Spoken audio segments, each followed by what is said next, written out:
Priorise ton intimité avec l'Éternel. Sanctifie-toi, oui, consacre-toi à l'Éternel. Pas le faire. Arracher tes deux yeux là. Imagine la douleur. Alors ça doit être impossible pour toi de vivre loin de Dieu. Plutôt en sous-vêtements.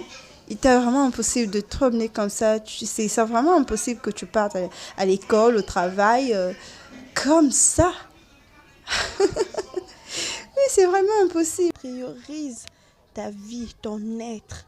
Oui, priorise ta vie de prière. De la même façon qu'il est impossible pour toi de faire 2 jours sans faire pipi. Besoin inévitable. Tu sais que tu es malade. Comment tu es dépassé au point de devenir fou, de retenir ton souffle pendant, disons, 30 minutes, ou plutôt de dire que mon souffle part, quitte de moi. De la même façon qu'il est impossible de retenir ton souffle, de ne plus avoir de souffle dans ta vie. Tu dois prendre cette chose que je vais te dire là, de cette même façon. La vie de prière, la vie en contact, en communion avec l'Éternel, c'est vraiment important. Vous savez qu'il y a des gens qui jusqu'aujourd'hui sont bien vivants à cause des prières des autres. Vous savez qu'aujourd'hui, il y a des gens pour lesquels tout va bien dans leur vie, en grande quantité, à cause des prières des autres. Des prières de ces personnes-là qui les aiment tellement, des prières de ces personnes-là qui leur veulent que du bien. La Bible nous dit que la prière fervente du juste guérit des malades. De la même façon que c'est vrai que la prière fervente du juste peut changer des choses. La prière d'un juste, avec une foi ardente, ça change les choses.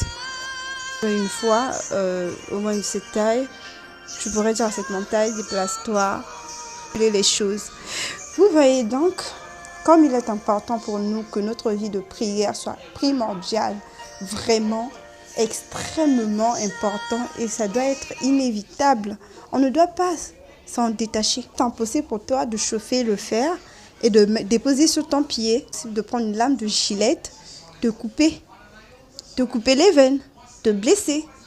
Il est impossible, non? Tu ne le fais pas sans valable, parce que normalement, si tout va bien, tu ne peux pas le faire. Voilà, c'est simple. On a gratuitement. Nous avons gratuitement notre souffle.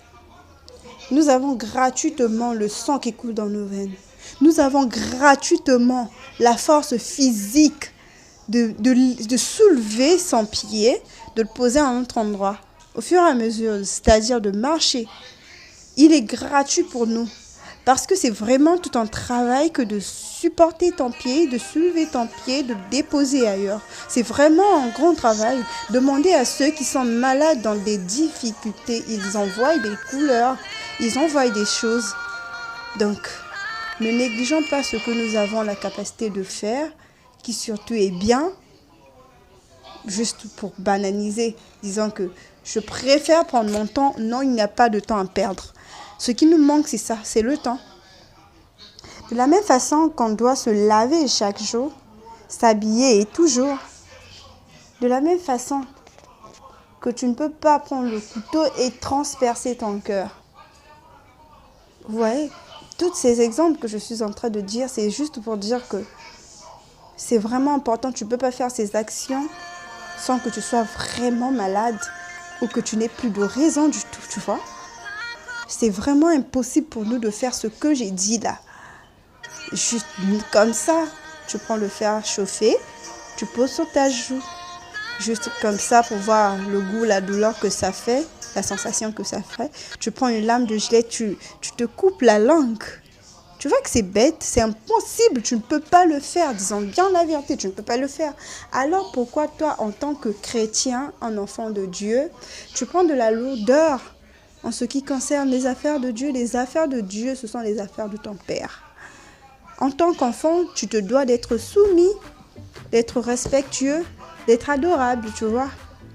D'être adorable, de tout faire pour que ton parent t'aime. Normal, tu dois tout le temps lui montrer ton amour.